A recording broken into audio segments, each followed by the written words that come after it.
Okay, one very quick advice uh, for ACCA professional level papers. A very common complaint by students is that they did not have enough time in exam. So exam was long, or they could not complete, or probably they could not complete last question on or some part of the last question. So it's about increasing your speed, or it's about saving your time. There are many ways, there are many different things which you should do. I'll just explain one of them. A very common mistake which you make, which you make to yourself. What happens that in most strategic professional papers, you have four questions, except AFM where you have three. So when you have three or four long questions, so what students, they make a mistake. They start reading the entire question from the beginning to the end. And that takes them probably 10 minutes or 12 minutes, maybe 15 minutes, I'm not sure, but at least 10 minutes it takes you to read the entire question. But when you come down to the last part, and then you notice that it says that, using exhibit one.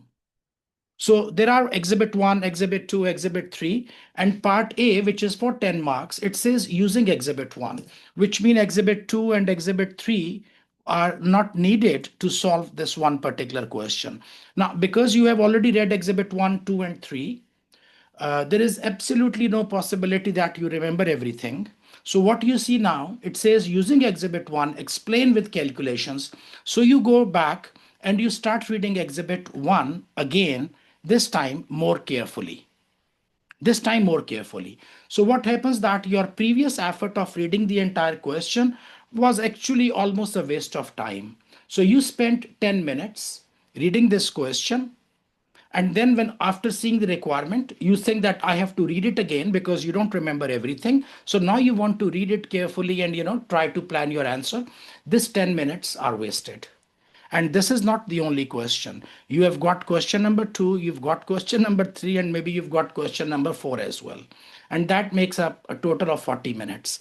Even if it is not 40 minutes, I can clearly say that at minimum you can say that it is 25 minutes wasted. So if you waste 25 minutes and then you come back and say, oh, if I only had 10 minutes more, I would have solved that thing as well. So you already have wasted half an hour in reading the questions unnecessarily and without any objective. So please do not do it. Whenever you see a question, before you start reading the question, go down and see the requirement, and then see that, okay, and actually, when you see the requirement, not only that you will read that part of the question which is necessary, but you will also read the question objectively, because you understand now that why are you reading the question, what type of information are you looking at. So not only that you will save time, but your reading also becomes a more conscious reading or more objective reading. So please pay attention to this thing. You will save quite a lot of time by adopting this strategy.